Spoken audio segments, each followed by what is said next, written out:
Boa noite a todos. Hoje, nosso estudo do livro Obreiros da Vida Eterna. Estamos no capítulo que retrata o nosso querido irmão Gotuso, que é o capítulo 5. Irmão Gotuso. Vamos lá?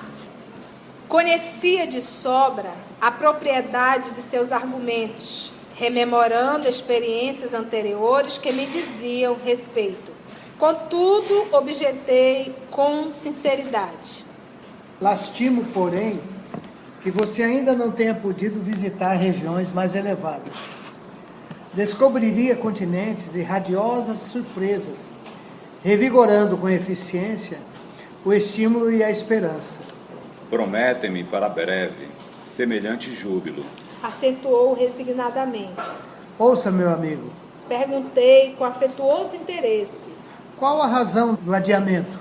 Poderia, por minha vez, interpor minha influência humilde no assunto? Qual é esse adiamento que ele está falando?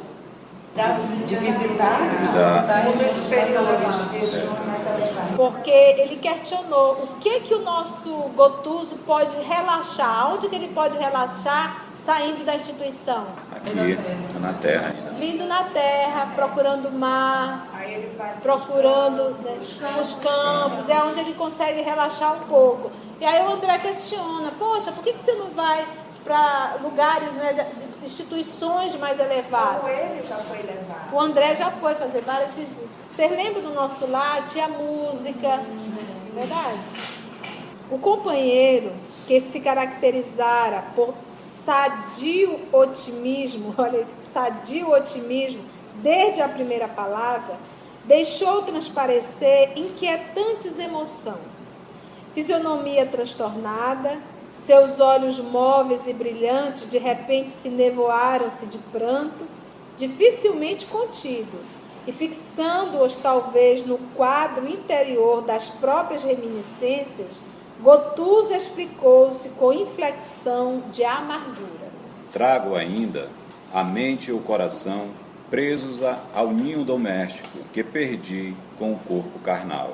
Readaptei-me ao trabalho e, por isso, venho sendo aproveitado, de algum modo, em atividades úteis. Entretanto, ainda não me habituei com a morte e sofro naturalmente os resultados dessa desarmonia.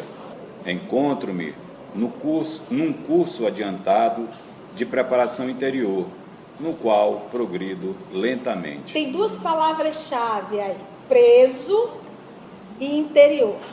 Ele diz, trago ainda a mente e o coração, aí a palavra, preso ao ninho doméstico. Então não é questão de amor, é questão de apego.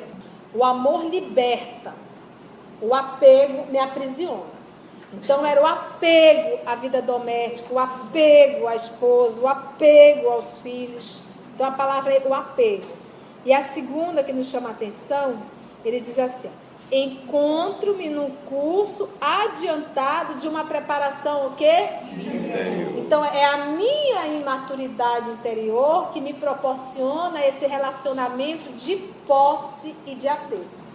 Quanto mais madura emocionalmente, espiritualmente, melhor se torna o meu relacionamento com o outro. Porque é um relacionamento de amor que me promove bem-estar e não mal-estar. Que me promove liberdade e não dependência e prisão. Então, quanto mais evoluído, quanto mais emocionalmente maduro, se assim eu posso usar essa palavra, muito mais fácil se torna o relacionamento. Quanto mais imaturo o ser, mais dependente ao outro, maior o sentimento de posse, maior o sentimento de apego. Tudo é a falta de maturidade emocional. Esforçando-se por assumir diante de mim a atitude tranquilizadora, ele estava se esforçando, porque a ferida dele era o apego, era a saudade dos seus. Daí ele está aonde ele está, porque isso atrapalha o seu processo de evolução. Ao invés de você alçar voo, você fica grudado, limitado e aprisionado através do apego. Esforçando-se por assumir diante de mim a atitude tranquilizadora, prosseguiu depois de uma ligeira pausa. Retomando a mim mesmo, após longos anos de semi-inconsciência, voltaram-me a reflexão, o juízo, o equilíbrio. Qual é a palavra-chave aí? É a primeira. Retomando a mim mesmo, ao qual ele tinha se desassociado. Tamanho processo de loucura no mundo espiritual. Voltou ao eu, à sua individualidade. Retomando a mim mesmo, após longos anos de o quê? Semi-consciência. O juízo e o equilíbrio. Vamos lá. Ó meu amigo, que saudades torturantes de minha casa feliz. Marília e os 2 filhos, então rapazes de curso ginasial, eram os únicos habitantes de meu pequeno paraíso doméstico. Olha aí, outra palavra-chave. Eles eram únicos habitantes de meu pequeno paraíso doméstico. É você viver, nós vivermos egoisticamente apenas para aquele meio gato pingado que vive dentro de casa. Eu digo assim, nós temos um farol. O amor é um grande farol, que quando você focaliza em cima de um, queima, sufoca. Inclusive para o próprio farol, porque a função dele é se tornar amplo, é iluminar uma multidão, ele fica limitado em 2, 3 gatos pingados. Então é por isso, gente, esse exercício de amarmos uns aos outros, não só o meio gato pingado, porque se eu exercitar esse amor aqui na Terra, quando eu for ao mundo espiritual, que eu vou, não sei se vocês vão, mas eu vou, vamos, né? Vamos passar por esse processo. A gente já tem esse exercício de conviver com o outro. Mas se eu convivo apenas com esse meio gato pingado, achando que é a razão do meu viver, aí está difícil. Eu conviver com qualquer outro grupo. Por quê? Porque eu me habituei àquele mundinho. Conceição, mas paraíso era o paraíso. É por isso que nós estamos aqui. Foi por isso que isso foi citado nesse livro. Foi por isso que esse livro foi editado. Que é para que a gente possa aprender com o erro do outro. Eu não preciso errar para me ver as consequências. Eu posso olhar o erro do outro e dizer, poxa, esse caminho eu não quero tomar. Então, nós não estamos aqui julgando o Gotuso. Nós estamos aqui avaliando o Gotuso para que nós possamos fazer a nossa história ser diferente. Quantos de nós não vivemos dessa forma? Não é diferente. A gente vive no nosso mundinho doméstico. E isso é uma coisa muito primitiva. Os animais, ele cuida da sua prole. Ele não quer saber da prole do outro. Alguém vai me dizer, não, Gustavo, mas teve a história de uma macaca que adotou um gatinho. Eu digo, isso é tão raro que aparece na televisão. E é o instinto de conservação, não é amor. Pelo amor de Deus, não vai me falar de amor. Vamos falar de instinto maternal. É o instinto maternal, dado por Deus a todos nós. Inclusive aos animais racionais.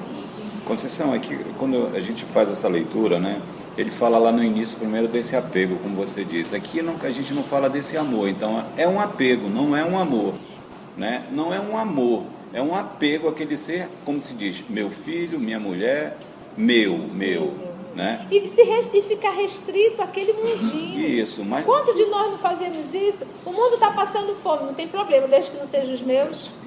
É um amor egoísta. Sim. Né? É o amor de pensar no outro. Que isso é amor, antes de pensar em si próprio. Quer ver um teste? Você e seu fofo, tá? O fofo chega com você e diz assim, e é um fofo que não é um fofo, que ainda assinou o papel, nada. Não é um fofo iniciante, vamos dizer assim. Aí o fofo chega com você e diz assim, olha, eu estou apaixonada por outra pessoa, não tenho mais, me apaixona, né? Se tu verdadeiramente o ama, você vai dizer, meu filho, se não for comigo, que seja com outra, não tem problema nenhum, eu só quero que você esteja bem. E você não vai surtar, vai ficar na boa. Por quê? Agora, se você disser pro fofo assim, eu te amo, e o meu amor basta para nós dois, deixa que eu vou suprir tudo, eu cuido de você. O nome disso é o quê? Desespero. Não é amor. Então, qual é a opção que nós meninas iríamos? Na primeira ou na segunda? Então, para nós vermos como está o nosso nível e maturidade do que é amor. Ainda. Mas aqui o que nós estamos falando foi essa necessidade do nosso irmão Gotuso ter exercitado o amor para uma sociedade. Exercitar isso mesmo estando encarnada, mesmo estando aqui. exercitar esse processo de fraternidade. Como nós já vamos nos habituando, a gente vai para o mundo espiritual, o que eu tenho que fazer? Trabalhar. Opa, isso eu já fazia, eu vou continuar. Minha vida era intensa. Gente, nós somos reencarnacionistas. Sabemos da lei da reencarnação, que é uma lei. Sabemos da lei da reencarnação. E sabemos dessa roda. Hoje, quase sempre, meu filho, quase sempre, é um inimigo disfarçado de filho. Quando a madre, muito madura, nos diz para voltar e cuidar da família, porque realmente, grandes dificuldades de uma sociedade começou lá dentro da família. Se cada um fizesse a sua parte, não tinha menino abandonado. Mas nós não fazemos a nossa parte. E acabamos tendo que fazer o do outro que não fez a dele. Na condição de um espírito, num processo de evolução amadurecido. E esse processo de família, ele vai se expandindo. Porque eu não vejo mais família apenas quem eu pari. Eu já consigo olhar para o lado e saber que aquela dali, aquele ser, é minha família. Porque é filho de um mesmo Deus. Somos irmãos. Então, essa ideia de família começa a ampliar. Cuidar dos filhos, muitas das vezes, é um ato instintivo, dado por Deus, instinto da maternidade. Com o exercício, vai desenvolvendo o amor, que quase sempre se transforma em posse. Meu filho tem que fazer o que eu quero, do meu jeito. E não dar liberdade, inclusive já na fase adulta, porque na fase da infância você tem que realmente rédea curta. Tem que colocar o menino no eixo. A função da mãe é essa. Muito mais da mãe do que do pai. Pode doer o ouvido, mas assim está no livro dos Espíritos. Porque é ela que está ali dia a dia. É ela que tem que estar dia a dia. A função do homem é prover o lar. A gente pode ter invertido, mas a regra é essa. Então ela tem que trazer no eixo. Mas chega uma fase, uma idade madura, 18 anos, toca teu barco. Agora é contigo. Por mais que eu sinta dor nas tuas escolhas, mas você é filho de Deus antes de ser meu. Vamos lá continuar. Então aqui a encrenca do nosso irmão Gotuso, que ele faz questão de colocar, e ele coloca aqui. Ele diz assim: eram os únicos habitantes de meu pequeno paraíso doméstico. A medicina, exercida desde cedo entre clientela abastada. Opa, quem eram os clientes? Atendia o... Não, era os... Conferira-me extensos recursos financeiros.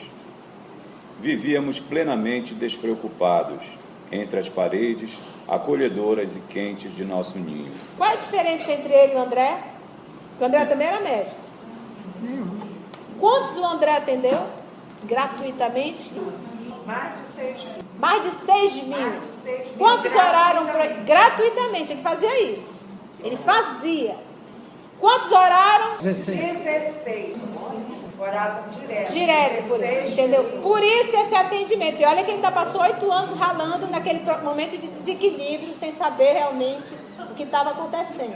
Esse nosso irmão, ele apenas viveu a profissão, atendia quem podia pagar e voltava para o mundinho dele, do paraíso, que não tinha fome, não tinha sede, tinha conforto, tinha carrão, tinha casão. E o resto? O resto que se dane. Eu estou bem no meu paraíso. Só é o Gotuso que experiencia isso, não é o nosso caso. Nenhum dissabor, nem a mais leve nuvem.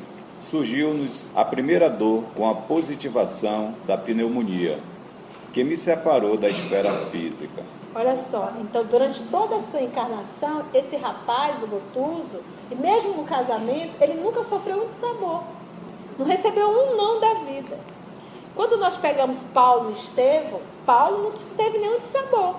Vida perfeita, como todo mundo almeja. Já o nosso irmão Estevão, Gesiel, foi toda uma dificuldade. Olha o benefício dos dissabores. Ensina, faz com que a gente abaixe o narizinho. Bora lá. A primeira nota de sofrimento, mobilizamos o dinheiro e as relações afetivas inutilmente. Todas as circunstâncias favoráveis de ordem material quebraram-se, frágeis perante a morte. Pode ter o dinheiro que for, mas quando a foice, usar o termo, né? Quando a morte libertadora, para uns é foice, para outros é uma porta aberta para o bem. Então vai depender das nossas atitudes aqui. No caso, para ele foi uma foice. Você está entendendo? Por que eles dizem que a riqueza é uma das provações mais difíceis? Por causa das facilidades e do apego ao aparente prazer. E a riqueza, ela tende a nos colocar numa redoma, realmente. Quanto maior o muro, melhor para eu não ver a desgraça ali. É uma das provações mais difíceis. Não é a titia que está falando, são os espíritos que falam nas obras. Bora lá, mais um tiquinho? Marília, porém, prometeu-me fidelidade constante até o fim, selando o juramento com amargurosas e inesquecíveis lágrimas. Aproximava-me dos 50 anos, enquanto a querida esposa não ultrapassava os 36. 36 anos, com dinheiro, viúva. Doía-me na alma deixá-la quase só no mundo, sem o braço do companheiro. O André está ouvindo essa história e deve estar fazendo bem assim, eu já ouvi. Qualquer semelhança é mera coincidência, né? Gente, não crie expectativa sobre ninguém. Ah, mas ele já estava com 70 anos, ainda corre o risco. Vai, não olhe para trás. Né?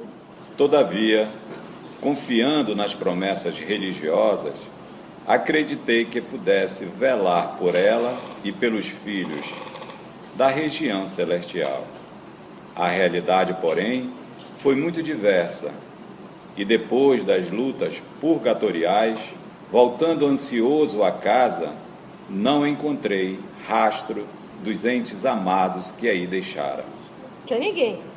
Enquanto perseverava em doloroso sonambulismo, buscando socorro na religião, nunca pude voltar ao campo da família, porquanto, antes do tentame, fui arrebatado em violento e escuro torvelinho, que me situou em terrível paisagem de trevas e sofrimento indescritíveis. Eu não tenho nem como descrever para vocês esse momento que eu fui, a palavra aí circula, arrebatar.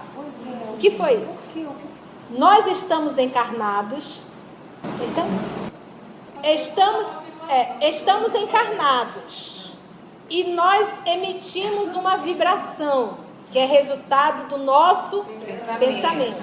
Então, nós estamos vibrando com um grupo, com um espaço, com uma localidade, com mentes. Quando nós saímos do corpo, através da desencarnação, nós somos, vamos dizer assim, arrebatados para onde nós sempre vibramos. Então a gente diz assim, eu fui para um lugar trevoso. A gente diz, minha filha não foi, já está. Tu só apenas agora está enxergando de forma ostensiva aquilo que você vibrou uma encarnação inteira. Ele era egoísta, não estou julgando, nós estamos avaliando. Mas a gente percebe pela dissertação de André que ele era egoísta, materialista, vivia o seu mundinho. O que diz o livro dos Espíritos? O fato da criatura não fazer o bem, ela já está bem na fita? Estou usando a minha linguagem. Diz que isso já é o mal. O fato de não estar fazendo bem, isso já é o mal. Mas eu não estou fazendo mal. Mas também não está fazendo bem? Isso já é o mal. Isso já é o mal. Por que é o mal? Porque nós viemos, tal qual o menino vai para a escola, ele diz assim, mamãe, eu não tirei 10, mas também eu não baguncei na escola. Fiquei quietinho. Adiantou alguma coisa? Você colocou o menino lá para quê? Para estudar. Ele sai de lá e diz que não bagunçou, que não fez nada, ficou sentado, mas também não aprendeu nada. Trocando em miúdos é isso. Papai, reencarnei. Você fez mal para alguém? Fiz não, papai. Você fez bem? Também não. Meu filho, então você foi para lá, ficou 70 anos, tomou não sei quantos milhões de litros de água, não sei quantos mililitros de leite, não sei quantos ovos, quantidade de frango, de carne, de peixe, para manter o teu corpo orgânico vivo, para você voltar para cá e dizer que não fez nada. O que Deus vai dizer? É para acabar. Na linguagem da tia Conceição, ele vai dizer, papai ficou triste. Foi um investimento tão grande, Outros irmãos menores morreram para te manter o corpo orgânico vivo, para você dizer que você não fez nada pelo seu semelhante. Não é velho? Dói, não dói ouvir isso? Então a palavra aqui, esse arrebatado, é justamente isso. Levado a grupos e a lugares que ele sempre o quê? Pensou, vibrou. Da mesma forma, se eu vibro no bem, realizando o bem, porque vibrar no bem vai ficar bem. Vibrar no bem é uma atitude. E nisso eu estou com um grupo de espíritos vibrando nessa mesma sintonia. Quando eu sair do corpo, seremos arrebatados para esse grupo. Pensa, doutor Bezerra, Amada Teresa, Irmã Dulce, Chico. Oh, sonhar não custa nada. É verdade. Entendemos? E aquela sensação de bem-estar. Muito bem. E todos nós sabemos dessa regra. Por isso que às vezes nós nos sentimos incomodados com a nossa pseudo-felicidade. Porque a lei está gravada na consciência. Tá vendo? Bora lá. No primeiro instante de libertação, todavia, fui surdo a toda espécie de ponderação. Rompi todos os obstáculos e, sequioso de afeto, encontrei-os enfim. A situação, no entanto... Só um pouquinho. Porque isso aqui é muito interessante. Ele diz que ele foi arrebatado violentamente a um escuro torvelinho que me situou em uma terrível paisagem de trevas e sofrimentos, que ele diz que era o quê? Ele diz que no primeiro instante de libertação, todavia, ele foi o quê? A toda espécie de ponderação. Então ele foi amparado, mas ele não quis ouvir. Entendeu? Não quis ouvir. Bora lá. A situação, no entanto, desconcertou-me. Primo Carlos, que sempre me invejara a abastança, insinuara-se em casa, a título de proteger-me os interesses, e desposou-me a companheira. Perturbou o futuro de meus filhos e dissipou-me os bens. E a responsabilidade aí cai aonde? Na esposa. Mas que agonia, gente, das mulheres. Não dá para segurar um pouco isso? Você vai colocar, olha só, olha a confusão que essa criatura arrumou em relação aos seus filhos. Tudo por causa de um relacionamento, por causa de sexo. Poxa, dinheiro ela tinha, o cidadão deixou bem, tinha os filhos. Deixa a coisa acontecer, deixa o tempo passar, deixa essas crianças amadurecerem. Então, por um ato intempestivo dela, ela acabou complicando toda a sua família. Gente, filhos são filhos. A gente vê tantos casos, mãe separa, às vezes 2, 3 meninas, coloca um rapaz dentro de casa mais jovem, isso dá uma confusão. Aí às vezes as meninas, os meninos já separam, já põe uma mulher em casa, que a criança ainda está olhando para a mãe, já vê aquela pessoa estranha. Isso é tão confuso na cabeça das crianças. Nós não estamos dispostos a fazer um sacrifício, só para atender os nossos bel prazer. Nós não viemos aqui para realizar os nossos prazeres. Nós viemos aqui foi para nos educar e passar por sacrifícios. Não é verdade? Bora lá. Entregando-se em seguida a criminosas aventuras comerciais. Olha só. Quase voltei ao primitivo estado de desequilíbrio mental, ajuizando os acontecimentos imprevistos. Então, no primeiro momento, logo depois da desencarnação, ele não conseguiu enxergar a casa, não conseguiu ver nada. Foi arrebatado. A partir desse momento, ele foi tornando a certa lucidez. Houve um atendimento, mas ele não quis ouvir. E a partir desse momento, ele passa a acompanhar o que está acontecendo dentro da casa dele. Talvez alguns anos, porque ele não quis. Meu amigo, você está desencarnado? Que desencarnado nada. E fica a regra para a gente. Desencarnou, deixou entes amados, não se preocupa que Deus toma conta. Como diz a música dos nossos irmãos católicos. Segura da mão de Deus e vai. Deixa que os daqui se viram. O pai desencarnou, quando eu oro de papai, toque sua vida para ele. Trabalhe, vai arrumando alguma casinha, para quando ele chegar, a casinha já está mais ou menos arrumada. Deixa que o povo daqui se viram. Atividades aqui, dificuldade, vamos ter sempre. Então, isso é verdade, gente. Desencarnou, a gente não sabe que momento vai desencarnar, né? Não tenha medo, não. Ora, escutou a voz do bem, segue. E te fortalece. No momento que você tiver estrutura suficiente, você diz, olha, dá pra mim. Se eles disserem assim pra você, não dá, tu diz, tudo bem, não vou nem teimar. Não, outra dica. Não teima com os espíritos. Mas o problema, Conceição, não é nem desencarnar, é tranquilo. O problema é aquele tempo que você vai ficar. Aí ele não ficou inconsciente quantos anos? Eu tenho que... Mas aí é aquilo, ele se preparou para a desencarnação? Não. Ele teve uma vida pautada ao Evangelho? Nós estamos estudando. Estamos estudando e temos que viver, tem que praticar. Ter uma noção de espiritualidade, da existência da alma, isso já facilita muito o trabalho dos nossos amigos. Nós vamos acompanhar isso aqui em Obreiros da Vida Eterna. Já facilita muito. Imagina o espírito chegar comigo, Santo, morreu? Jura? Foi em que horas que eu não lembro disso? Estava no sono tão bom. Por isso que às vezes eu entro no elevador e eu tenho dúvida se eu estou encarnada ou desencarnada. Aí eu digo, bom dia. Aí todo mundo diz, eu estou encarnada. Parece que você não está mais encarnada, né? Ninguém olha. Bora lá, mais um tiquinho. Após prantear a posição dos meus rapazes, São convertidos os filhos, né? em agenciadores de mau negócios, encontrei Marília, justamente no dia imediato ao nascimento do segundo filhinho do casal. Ajoelhei-me em soluços, ao pé do leito humilde em que repousava e perguntei-lhe pelo patrimônio de paz que, ao partir, lhe depositara, confiante, nas mãos. Olha aí. A infeliz, fundamente desfigurada, não me identificou a presença, nem me ouviu a voz, mas lembrou-se intensamente de mim. Contemplou o pequenino que dormia calmo e caiu em pranto convulsivo, provocando a presença de Carlos, declarando-se angustiada, nervosa. Quando vi chegar o invasor, irracível e detestado, recuei, tomado de infinito horror. Não tive forças.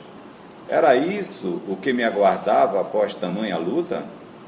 Deveria conformar-me e abençoar os que me feriam? O quadro era excessivamente negro para mim. Em prejuízo de meu espírito, desfrutara uma existência regular, com todos os desejos atendidos. Não me iniciara no ministério da tolerância. Olha aí, a palavra aí, iniciar. Não iniciei o exercício da tolerância. Vocês conhecem? É por isso, meus irmãos, quem tem criança em casa, sem medo, diga não. Porque a vida não é um resultado de sim, sim, sim, sim.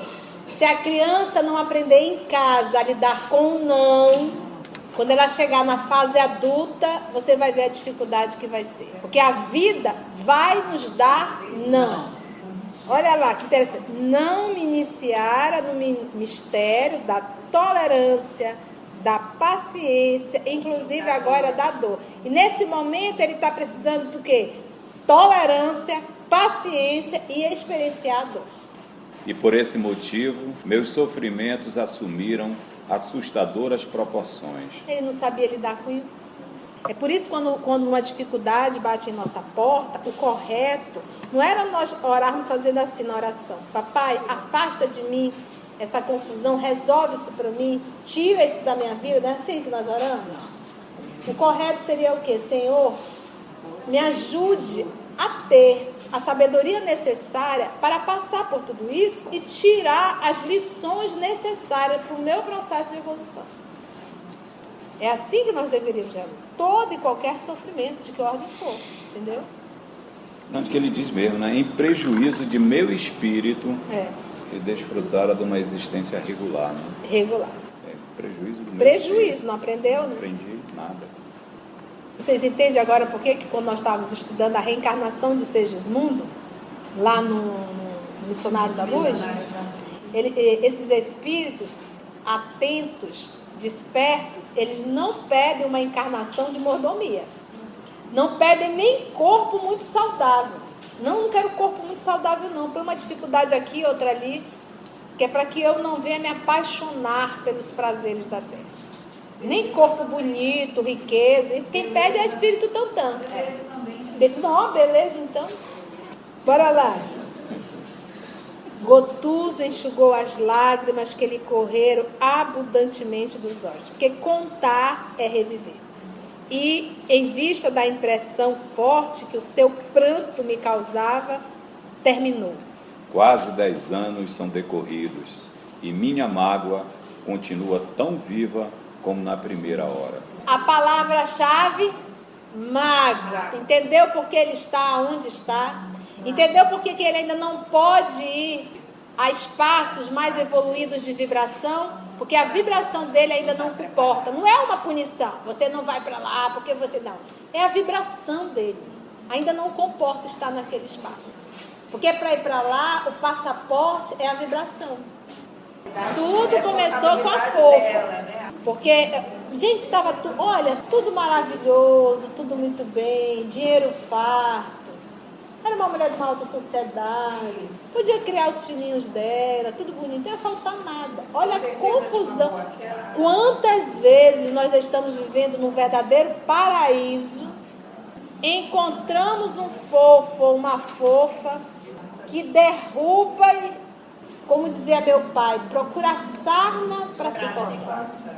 Mas Conceição parecia tão bom, parecia, nem tudo que parece é. Tenhamos muito cuidado. Tem Conceição, e nesse caso ela arruma problema para outras encarnações em relação aos filhos e a ele também. De uma aprovação, talvez a aprovação da viuvez, ela transformou nisso um processo expiatório. Entendestes? E olha que foi uma aprovação light, porque ela ficou viúva, mas ficou com todo... Você ficar viúva e o marido deixando um monte de dívida, aí é para acabar. Bora lá? Deixando então entregue ao desabafo, alguns minutos pesados rolaram entre nós. Ficou aquele momento tenso, porque ele falou mágoa, né? Gotuso, escute-me. Disse-lhe André por fim. Não guarde semelhantes algemas de sombra no coração. Em seguida, descrevi-lhe sumariamente meu caso pessoal. Ouviu-me atento, confortável. Porque André passou por um caso bem parecido. Só que as filhas dele, graças a Deus... Mas ele achou que a Zélia fosse ficar viúva. Ele achou que Zélia estava sobre o túmulo dele chorando. Zélia já estava casadíssima, com o fofo ao lado, ainda mandou tirar todas as fotos dele dentro da casa. Fofo e não gostava que falasse o nome do André Luiz dentro da casa. Tu já pensaste? Detalhe, a casa era dele. Olha que situação na garganta. Vamos lá. Finalizando, considerei. Por que razão condenar a companheira de luta? E se fôssemos nós os viúvos? Quem poderia afiançar que não teríamos sido pais novamente? Não se prenda por mais tempo. O velho egoísmo humano é criador de cárceres tenebrosos. Olha lá. O André está falando bonito, né? E olha que o André, ele tinha tudo para matar o cidadão. Matar não, ficar neutro, né? Porque o cidadão estava mais para lá do que para cá. Ele ainda auxiliou, chamando a nossa querida irmã Narcisa, acode aqui o cidadão. Olha, aquele momento era o perdão. Percebeu minha sinceridade, calou-se humilde. E porque o ambiente se fazia menos agradável por quê? Por causa de toda a história dolorosa, pesada, densa que ele contou, envolvida ainda no sentimento da mágoa. Então não é o fato de ter contado, é ter contado, mas ainda está envolvido na mágoa. Imagina ele numa colônia, não tem condições. Percebeu-me então, menos agradável, em face, daí vem, da exposição dos íntimos aborrecimentos dele. Perguntei para modificar-lhe o impulso mental. Às vezes aqui na Terra, alguém está contando uma coisa que está muito densa, assim, vai dando aquela sensação assim, desagradável. Aí você diz, vamos mudar de assunto? Vamos falar de outra coisa? Está ficando muito... Isso é porque nós não temos olhos de ver. Bora lá. Circunscreve-se o trabalho à assistência aos enfermos, no setor de tarefas que lhes são atribuídas? Mudou de assunto, né? Tenho outros campos de atividade. Informou. Fitando-me algo modificado na expressão fisionômica, o nosso querido irmão Gotuso interrogou. Já cooperou em tarefas reencarnacionistas? Recordei a experiência que acompanhara de perto em outra ocasião e narrei o que sabia. Qual foi essa outra ocasião? Reencarnação de Sergipe. Fixou em mim um olhar significativo e tornou. Sim. Você conhece um caso de reencarnação de natureza superior. Um caso em que o interessado se fizera credor da gentileza de vários amigos que o auxiliaram desveladamente. Aqui, todavia, acompanhamos situações dolorosas por meio de incidentes desagradabilíssimos para a sensibilidade. São trabalhos reencarnacionistas de ordem inferior. Então nós temos aqui espírito superior organizando reencarnações e nós temos espírito, no caso dele aqui, de ordem inferior também organizando reencarnações. É um espírito mau? Não é. Mais difíceis e complexos. Nossa. Não calcula o que sejam. A verdadeira mobilização de inúmeros benfeitores, sábios e piedosos, dos planos mais altos, que nos traçam as necessárias diretrizes.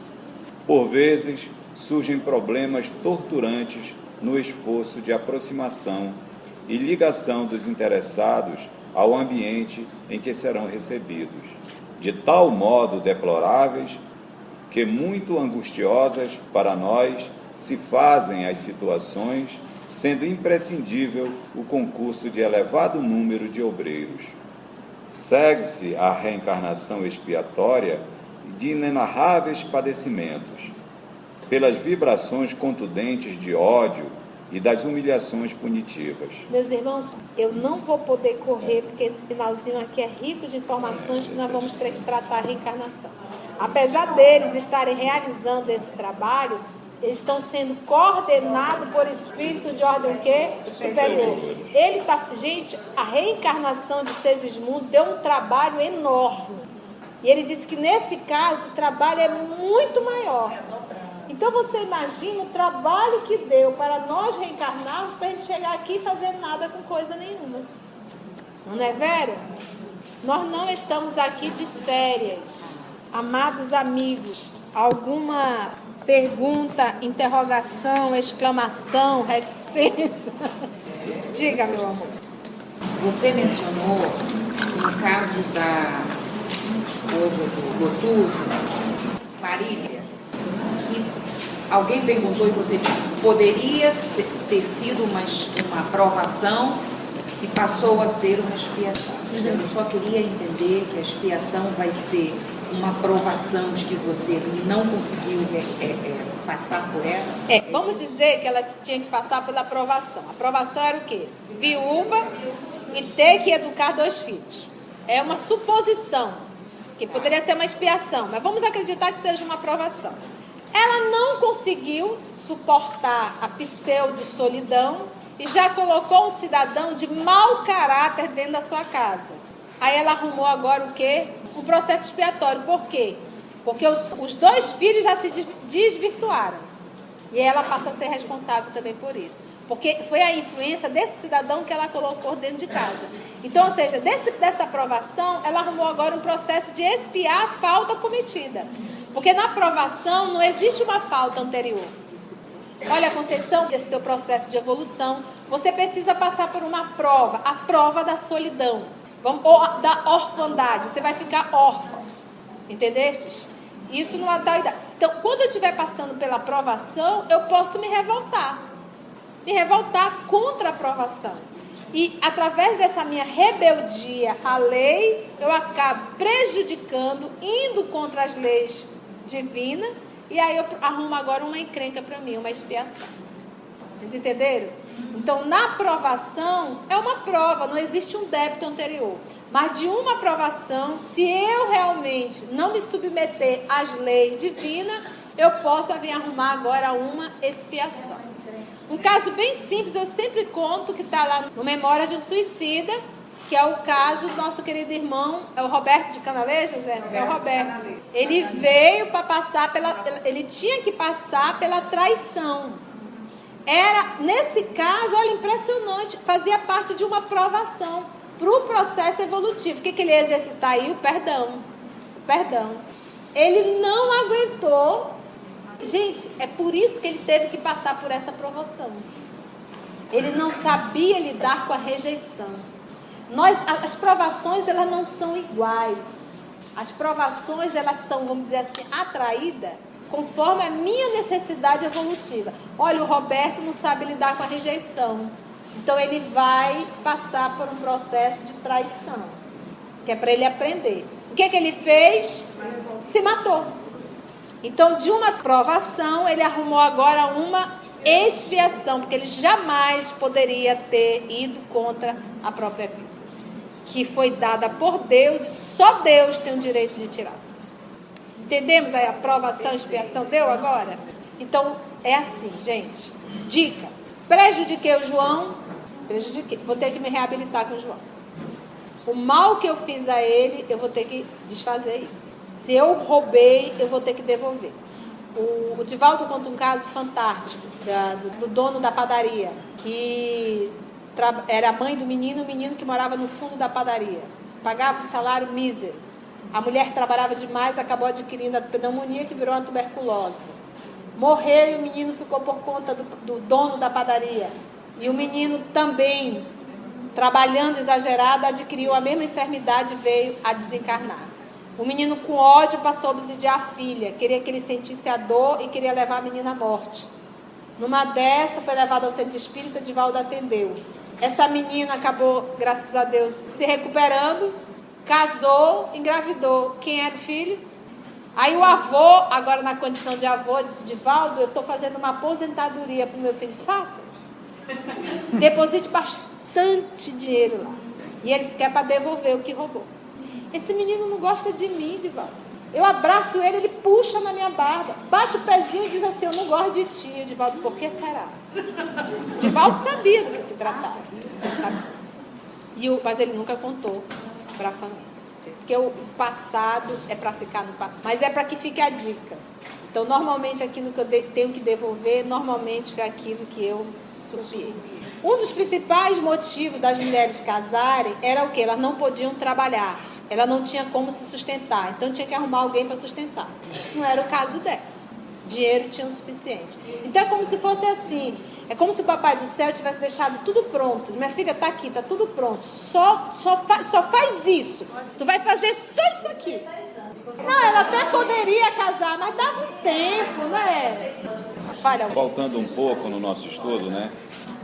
A gente até falou desse arrebatamento, quando você falou, mas antes ele fala assim: enquanto perseverava em doloroso sonambulismo, buscando socorro na religião, nunca pude voltar ao campo da família, né?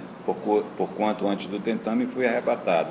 Nesse sonambulismo, buscando a religião, socorro na religião, é quando ele desencarna? Quando ele desencarna. Lembra aquele processo que ele diz, ele foi atrás do que o padre falou? Isso. Só que o que o padre falou, infelizmente, não era o quê? Não era real. O sonambulismo, porque ele não estava lúcido totalmente. Era meio que um estado de sono, de... Sabe Deus se ele foi ou se ele estava apenas nesse estado mesmo sonambúlico, entendeu? Nessa busca da religiosidade. Nessa busca de uma religiosidade que não existia. Não existia, né? Ele veio encontrar promessas, céu, trombetas, anjo, harpa. Era só isso mesmo, tudo assim. Podemos fazer a nossa prece final. Foi bom o estudo, gente. Maravilhoso. Vocês gostaram? Maravilhoso. Deu para aprender alguma coisinha hoje? Deu para a gente pensar bastante. Deu para pensar? Vamos orar? Vamos fazer nossa prece? Queridos amigos, vamos elevar o nosso pensamento ao nosso Senhor Jesus, apenas desacelerando, silenciando, pensando no bem. Senhor Jesus, ainda não conseguimos chegar até Ti, Te sentir e Te ouvir. Mas solicitamos, Senhor, que o Senhor possa vir até cada um de nós, envolver a cada um de nós na tua paz, no teu amor. Porque esse livro, a doutrina espírita, é uma ação de amor, Jesus, do Senhor para cada um de nós, aonde nos apresenta a nossa realidade espiritual, a nossa essência, aonde nos consola com a vida espiritual, mostrando que os nossos amores permanecem vivos mais que nunca. Então que nós possamos, Senhor, recordar dos nossos irmãos que já antecederam a vida espiritual, com respeito, com amor e com carinho. E a nós, Senhor, que aqui permanecemos na escola, que possamos aproveitar essa oportunidade, aprender com os erros de Gotuso, para optarmos por outros caminhos. Muito obrigada, Jesus, porque os chamados mortos voltam para contar a vida no além. E que nós possamos aproveitar esse chamado, essa oportunidade para mudarmos e nos aprimorarmos espiritualmente. Muito obrigada, amor de nossa vida. Muito obrigada a todos vocês, amigos espirituais, que conduziram a nossa atividade, porque toda ela, Senhor, foi feita e é feita em Teu nome.